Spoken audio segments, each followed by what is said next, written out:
어디에 마음을 두고 세상을 살고 계십니까?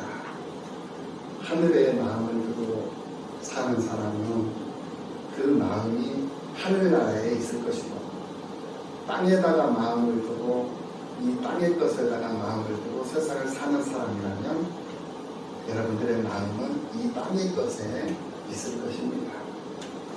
어디에 마음을 두고 살든지, 또 마음을 든 곳이 어디인지, 이것이 우리에게는 굉장히 중요한 방향이 되는 것입니다. 우리가 당연히 세상을 살아가는 것은 열정 있는 삶을 살아가야 되는데, 하늘에다가 마음을 둔 사람은 하나님 나라의 영광을 위해서 열정 있는 삶을 살아갈 것이겠지만은, 땅의 것에다가 마음을 두고 사는 사람은 이 땅의 것을 얻기 위해서 열정 있는 삶을 살아가야 될 것입니다. 그런데 성경은 분명히 우리에게 말하고 있어요. 땅의 것은 잠시 잠깐의 것이다. 그러니 영원할 수 없다라는 것. 그러니 땅의 것을 구하지 말고 하늘의 것을 구할 것을 우리에게 촉구하고 있는 그 말씀이 바로 이 성경 말씀입니다. 우리는 이 성경의 가르침과 이 성경의 교훈을 따라서 세상을 살아가는 하나님 나라를 향해 삶을 살아가고 있는 나그네들이라고 표현을 했다고 말씀을 드렸습니다. 그렇습니다. 어떤 사람은 하나님을 믿는다 하면서 이 땅의 메인 삶을 위해서 하나님을 이용을 합니다. 그렇게 세상을 살아가는 사람들이 많이 있어요. 그러나 하나님 나라를 향해 삶을 살아가고 있는 이 나그네는 하나님 나라를 위해서 이 땅을 사용하는 그런 사람들이 되어야 된다는 것을 분명히 우리가 알아야 될 줄로 믿습니다. 우리는 이것을 분명하게 하고 나그네된 믿음의 삶을 살아야 하는 것이죠. 그래서 이 베드로전서 이 4장 말씀은 하나님 나라를 향해 삶을 살아가는 나그네는 그리스도의 고난에 참여하는 것을 즐거워하는 그런 삶을 살아야 된다는 것을 가르쳐주고 있습니다. 그렇기 위해서는 오늘 본문 1절 말씀에서 그리스도께서 이미 육체의 고난을 받으셨으니 너희도 같은 마음으로 갑옷을 삼으라 라고 오늘 본문 1절에서 말씀을 해주고 있는 것을 볼 수가 있습니다. 왜 그렇게 살아야 하는가? 그것은 이는 육체의 고난을 받는 자는 죄를 그쳤으니 2절 그 후로는 다시 사람의 정욕을 따르지 않고 하나님의 뜻을 따라 육체의 남은 때를 살게 하여 함이라 라고 말씀을 하고 있는 것을 볼 수가 있어요. 우리가 그리스도의 은혜를 입고 세상을 사는 사람이라면 육체의 남은 때를 하나님의 뜻을 따라 사는 사람이 되어야 한다는 것. 자기 뜻을 따라서 세상을 살아서는 안 되는 사람들이 바로 오늘 하나님의 은혜를 입고 세상을 살고 있는 우리들이다라는 거예요. 그 우리들의 정체성을 분명하게 지적을 해주고 있는 것을 볼 수 있다라는 말이에요. 우리가 그리스도의 은혜를 입고 세상을 사는 사람이라면 육체의 남은 때, 우리에게 지금 현재 남아있는 육체의 그 남은 때를 하나님의 뜻을 따라서 살 수 있는 그런 사람들이 되어야 한다는 거예요. 내게 남겨진, 내게 주어져 있는 이 남은 인생을 내 뜻대로, 내 방식대로, 내 스타일대로, 그냥 내 성질대로 살아버리는 것이 아니라 하나님의 뜻을 따라서 살 수 있는 사람들이 되어야 된다. 그래서 3절 말씀에서 너희가 음란과 정욕과 술취함과 방탕과 향락과 무법한 무상 숭배를 하여서 이방인의 뜻을 따라 행하는 것은 지나간 때로 족하도다 라고 말씀을 하고 있는 것을 볼 수가 있어요. 그러니까 예수 믿기 이전의 우리들의 모습과 예수 믿은 이 순간 이후부터의 우리들의 모습은 현격하게 차이가 있어야 된다는 거예요. 예수를 믿고 하나님의 은혜를 입기 이전에는 음란한 삶을 살았고 정욕을 따라서 살았고 술 취하고 방탕한 삶을 살았어요. 향락을 따라서 살고 무법한 우상 숭배자로 세상을 살았어요. 세상 사람들의 뜻을 쫓았고 이방인들의 뜻을 따라서 행하면서 세상을 살았다는 거예요. 그런데 이제 너희들이 구별되고 하나님 나라를 향해 삶을 살아가고 있는 나그네가 되었으니 그 지나간 것은 그것으로 이제 족하고 그것으로 이제는 끝내고 마무리 짓고 정리하고 이제는 새 사람을 입고 새로운 결단을 했으니 새로운 모습을 향해서 삶을 살아가는 거예요. 그 새로운 모습이 뭐냐? 네 뜻을 버리고 하나님의 뜻을 따라 사는 것이다 라는 말이에요. 이게 지금 현재 베드로가 오늘 베드로전서 4장 2절 3절 말씀을 통해서 우리에게 교훈하고 있는 내용의 말씀이다라는 것. 이 말씀처럼 구약에서 전도자도 이 전도자도 전도서 3장 1절 이하 8절 말씀에서 우리에게 뭐라고 말씀하시고 있냐면 검사의 기한이 있고 천하만사가 다 때가 있나니 라고 말씀하고 있는 것을 볼 수가 있어요. 우리는 삶을 살면서 우리가 날 때가 있고 또 우리가 삶을 살면서 죽을 때가 있고 또 심을 때가 있고 심은 것을 뽑을 때가 있고 죽을 때가 있고 치료할 때가 있습니다. 헐 때가 있고 세울 때가 있습니다.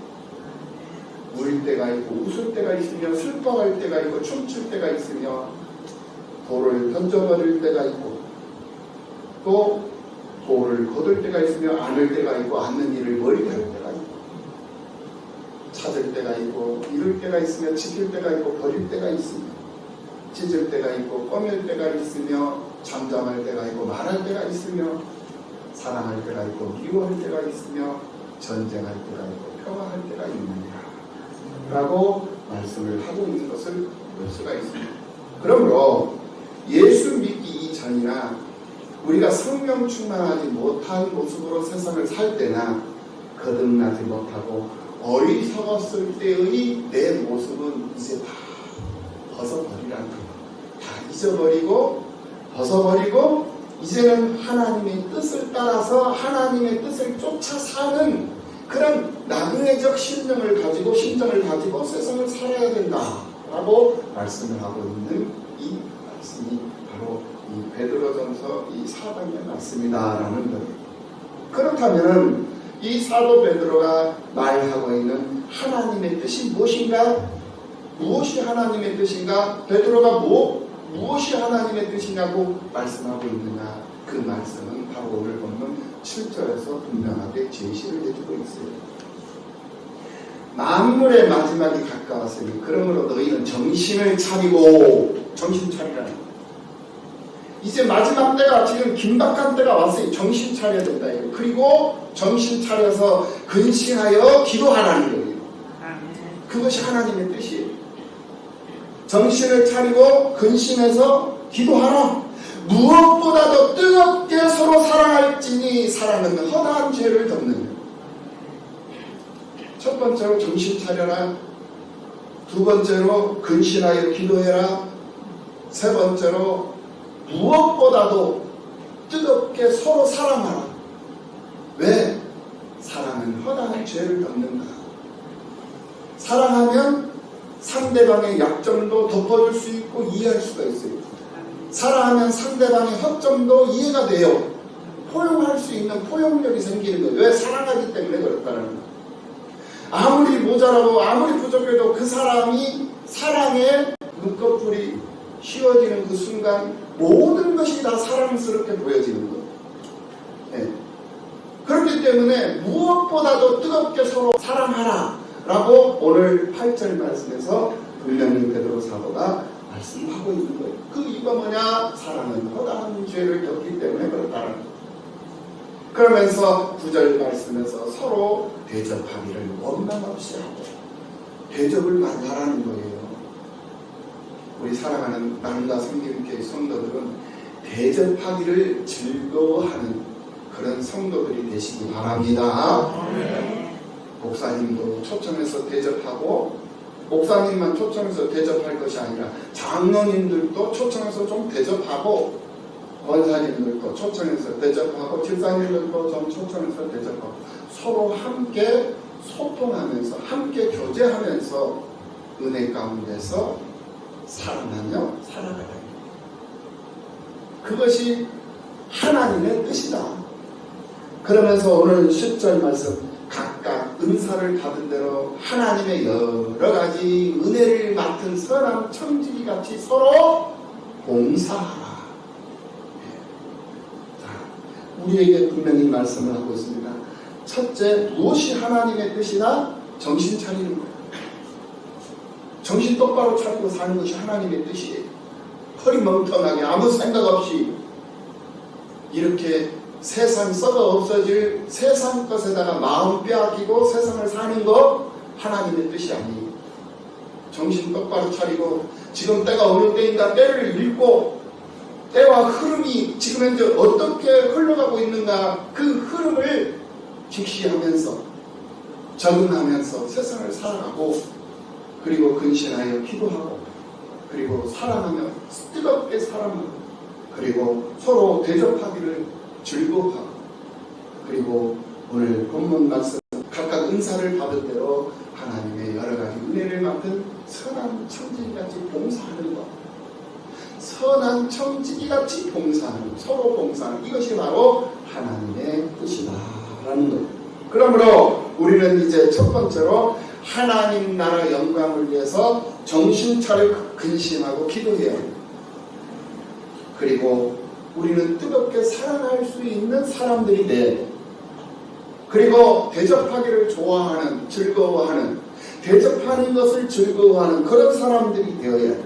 그리고 지금 우리 교회도 그렇고 지금 현재 이 시대적인 사회적인 상황도 그렇고 지금 봉사해야 할 시기가 온 거예요. 봉사할 시기, 봉사할 때가 되었다. 그래서 봉사하고 헌신하고 세상을 살아야 되는 그런 삶을 인식하고 그 일에 참여하라는 거예요. 그것이 하나님의 뜻이다라는 말이에요. 환경적으로 사회적으로 얼마나 지금 어렵습니까? 코로나19로 인해가지고 정말 많은 사람들이 다 지금 흩어져요. 모여야 사는 그런 시대가 아니에요. 지금 이 시대는 흩어져야 하는 시대예요. 흩어져야만이 살 수 있는 시대. 모이면 죽어요. 감염돼가지고. 그러니까 지금은 다 흩어져야 돼. 근데 예배당 안에서도 다 떨어져서 거리 간격을 두면서 사회적 거리두기 유지하면서 우리가 지금 예배를 드리고 있잖아요. 서로 간격을 두면서. 그래서 적당한 간격은 우리에게 필요한 거예요. 이러한 시기에 우리가 아무 일도 하지 않고 손을 놔버리면은 그건 그리스도인으로서 의미가 없어져 버립니다. 이럴 때일수록 우리가 좀 더 할 수 있는 일을 찾아가지고 그 일에 쓰임을 받을 수 있는 사람으로 행동해야 됩니다. 그것이 바로 행함이 있는 사람들의 모습이거든요. 행동하는 사람, 행동하는 믿음으로 세상을 사는 성도들의 모습이다. 그런데 그 일을 할 때에 자기를 드러내면서 하지 말라는 거예요.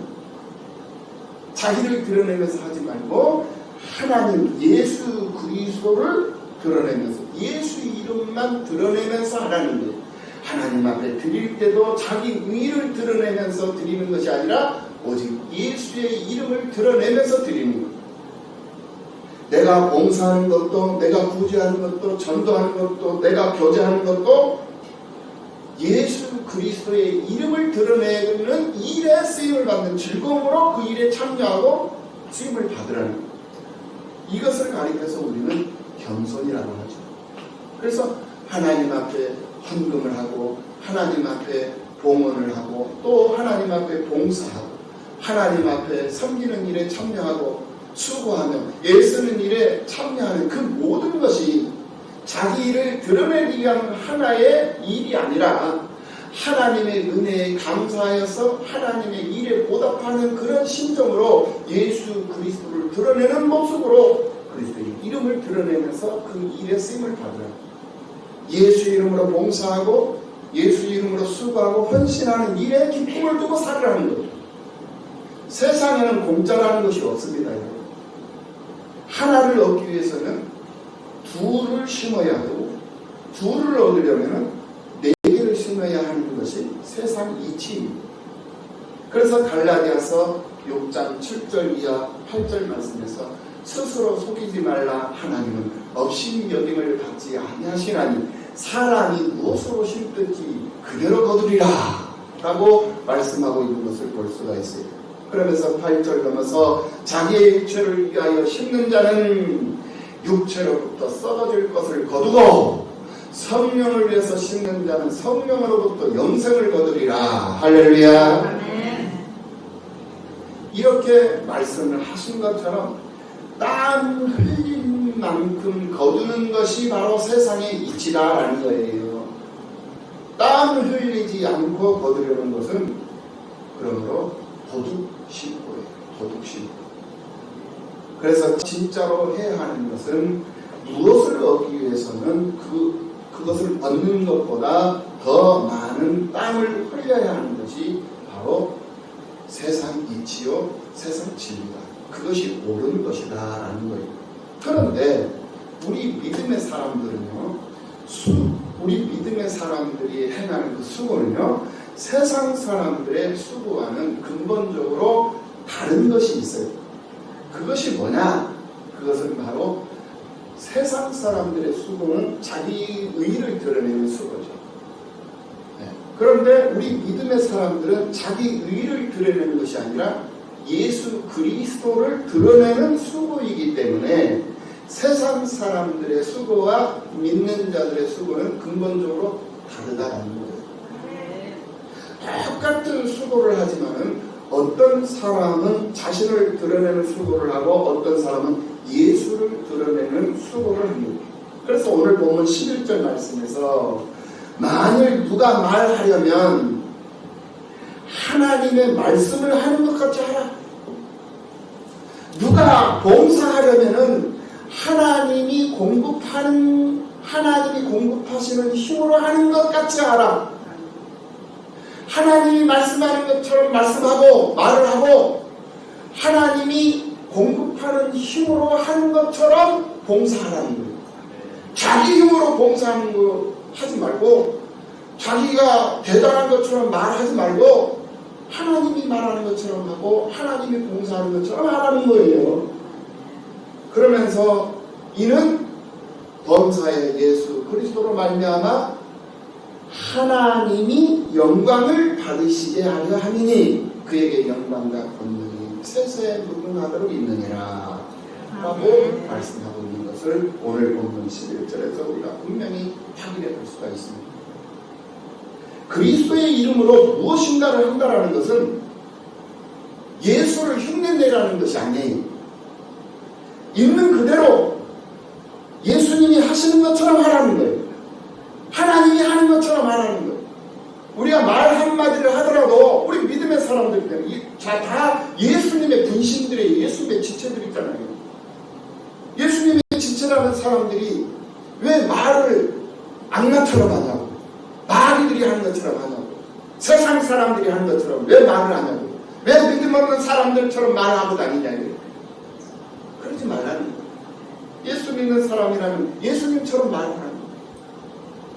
예수 믿는 사람이니까 내가 하나님의 은혜를 입고 세상 사람들이고 내 마음을 세상 것에다가 두고 사는 것이 아니라 보이지 않는 하나님 나라에다가 내 마음을 두고 있고 내 생각을 두고 있다면 그런 사람답게 말 한마디를 하더라도 기분 좋게 말하고 말 한마디를 하더라도 상대방을 존중해주고 상대방을 살려내고 기분 좋게 해주라는 거예요. 우리가 하나님을 할 때 두렵고 떨림으로 해야 하는 이유가 바로 여기에 있는 거예요.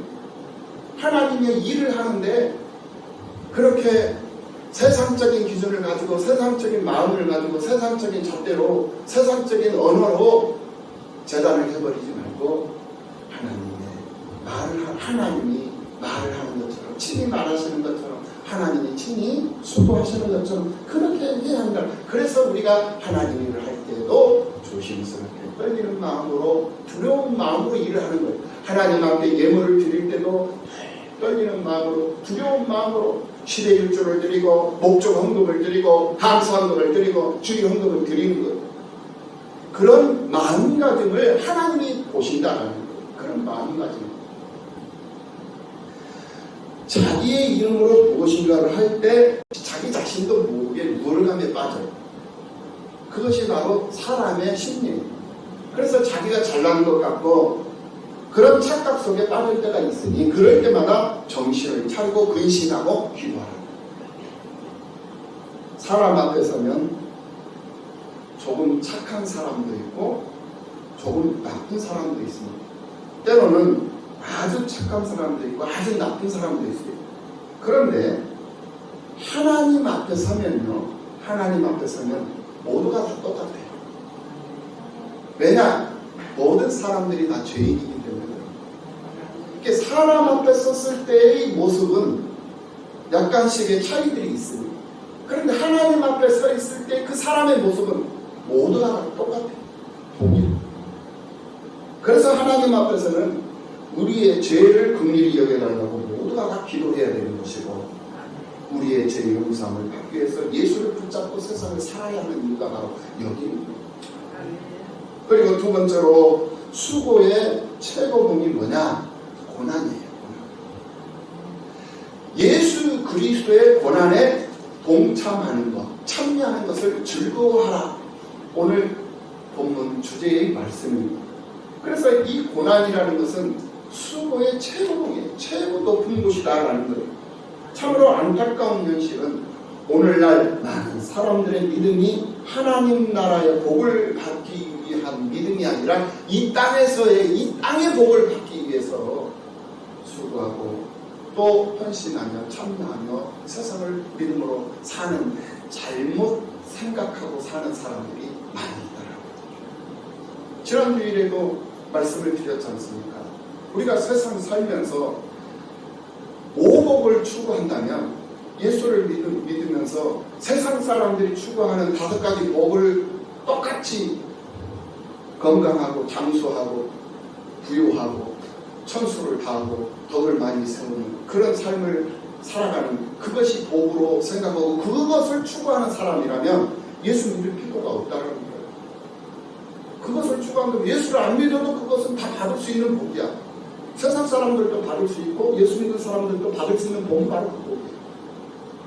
그런데 우리가 예수를 믿어야 하는 이유가 있어. 그 이유가 뭐냐? 심령이 가난한 삶을 살아야 되고, 의에 줄이고 목마른 자의 모습으로 세상을 살아야 되고, 긍휼히 여기는 삶을 살아가야 되는, 그러한 우리의 목적이 있단 말이에요. 그것이 우리에게 복이다 라고 성경은 말씀하고 있습니다. 그러니까 세상 사람들이 추구하는 복과 성경이 말하는 복은 다르다는 거예요. 그럼 우리 예수 믿는 사람들이 무엇이 복이나 생명을 얻는 것 이상 더 큰 복은 없는 거예요. 그런데 그 복을 하나님이 지금 우리에게 주셨어요. 그것을 지금 이제 여러분들은 실감하는 사람이 있는가 하면 실감하지 못하고 그냥 사는 사람들이 있어요. 실감하지 못하고 세상을 살기 때문에 하나님 앞에 엎드려지지 않는 거예요. 실감하지 못하기 때문에 하나님의 일에 참여하는 것을 망설이고 주저하고 계산하면서 세상 사는 거예요. 이성적으로 살아버린다는 거예요. 왜? 아직 거듭나지 못했어. 그런데 그것을 실감을 하면 그 즉시로 고백이 나와버리죠. 그 즉시로. 그래서 자기 것은 아무 의미가 없어져 버립니다. 그래서 하나님의 쓰임받는 즐거움이 거기서 나오는 것이고, 그 사람이 바로 하나님의 기적적 주인공이 되는 거예요. 이 최고의 고난은 하나님 나라의 창고에 그대로 저장이 되어 있어요. 그래서 우리의 수고와 우리의 헌신이 결코 헛된 것이 아니다라는 거예요. 그것을 하나님은 고스란히 받아서 천국 창고에 차곡차곡 지금 저장을 해놓고 계신다라는 거예요. 그래서 무엇을 심든지 그 심는 대로 거둔다라는 말이 그거거든요. 하나님께서 그걸 받아서 저장해 놓으시고 우리의 필요에 따라서 그것을 우리에게 대갚아 주셔요. 되돌려 주셔요. 30배, 60배 때 그렇게 돌려주시는데, 그것뿐만이 아니에요. 1000배, 10,000배. 그리고 그 복은 1000배에 이른다고 했어요. 1000배. 이것이 성경에서 우리에게 말씀해 주시는 말씀입니다.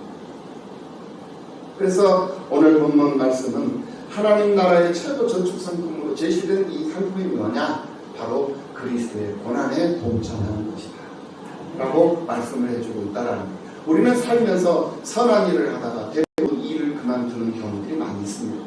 내가 밥 벌어먹고 먹자고 하는 것도 아닌데 에이 그냥 힘들고 귀찮고 그러니까 그냥 그만두지 뭐, 이런 생각하면서 도중에 포기해버리는 그러한 경우의 일들이 많다라는 거예요. 그러나 우리가 분명히 기억해야 할 것은 우리의 선한 일에 쓰임받는다는 것은 밥 벌어 먹는 것보다 더 중요하다는 것을 분명히 알아야 한다는 거예요. 그러니 밥 벌어 먹는 직장 생활이 아무리 힘들고 어려워도 그 직장 생활 그만둘 수 없잖아요. 그렇잖아요. 그런 것처럼 하나님의 이 선한 일에 참여하는 것도 힘들다고 포기하고 그만두는 일이 있어서는 안 된다는 거예요. 믿음의 일을 하다가 힘든 일을 만나게 될 때 그것을 우리는 믿음의 고난이라고 얘기를 합니다. 그 믿음의 고난을 기꺼이 감당하고 참여할 때에 하나님의 기적은 그곳에서 분명히 나타난다는 거예요. 그래서 우리가 그리스도의 고난에 참여할 수 있는 그런 믿음이 생기는 것이고, 그 믿음으로 우리가 수고하며 쓰임받는 일에 참여할 때 그가 곧 하나님의 기적속 주인공이 된다라는 말씀을 드리는 것입니다. 세상적인 기준으로 보면 주님의 몸된 교회를 돌아보는 일이 밥 벌어서 먹는 그런 일이 아닌 것으로 보일 수도 있어요. 그래서 교회 나가도 그만 안 나가도 그만, 교회 일에 참여해도 그만, 참여하지 않아도 그만, 이렇게 생각할 수 있다라는 거예요. 그런데 예수님께서 여러분들 생각을 잘해야 돼요. 예수님께서 십자가 고난을 당하신 것은 예수님이 밥 벌어 먹으려고 십자가 고난 당하신 거 아니다라는 거예요.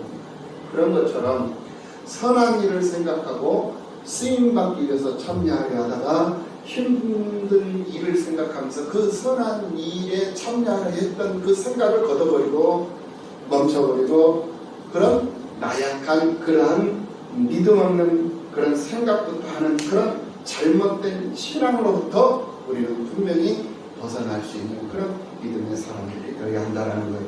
그래서 오늘 본문 1절 말씀에서 그리스도께서 이미 육체의 고난을 받으셨으니 너희도 같은 마음으로 갑옷을 삼으라 라고 말씀을 하고 있는 것을 보게 되는 것이에요. 갑옷을 입으면 여러분 어떻게 될까요? 갑옷을 입으면 대포로 쏘지 않는 한, 대포를 맞지 않는 한 어떤 화살도 막아낼 수 있는 것이 이 갑옷입니다. 오늘날 사람들을 보면 얼마나 말에 상처를 많이 받습니까? 말 때문에 아예 열받아가지고 입을 뒤집어 쓰고 그냥 알아눕는 사람들도 많이 있어요. 어찌 그뿐이겠습니까? 자식의 문제, 그 자식의 문제가 화살이 되어서 예기치 않았던 그런 상처를 주기도 하고, 또 돈의 문제가 화살이 되어서 내게 날라와 내게 아픔을 주고 상처를 주고, 또 세상을 살다 보면 이런저런 그런 수많은 문제들의 화살들이 수없이 내게 날아와요. 그런 화살들을 잘 막으려면 믿음으로 겪는 고난을 기쁨으로 받아들일 수 있는 믿음의 갑옷을 입으면 된다. 그 믿음의 갑옷을 입으면 그 화살들은 능히 다 막아낼 수 있는 힘이 나는 거예요. 의미가 없어졌거든요. 아무리 많은 화살들이, 아무리 별난 화살들이 나를 향해서 날아온다 할지라도 나는 갑옷을 입기 때문에, 갑옷을 입고 있기 때문에 그 화살들은 내게 아무런 상처를 주지 못한다는 거예요. 우리는 하나님의 사람들이 동의하시죠? 네. 그렇기 때문에 우리는 고난의 기피증을 가지고 세상을 살면 안 되는 거예요.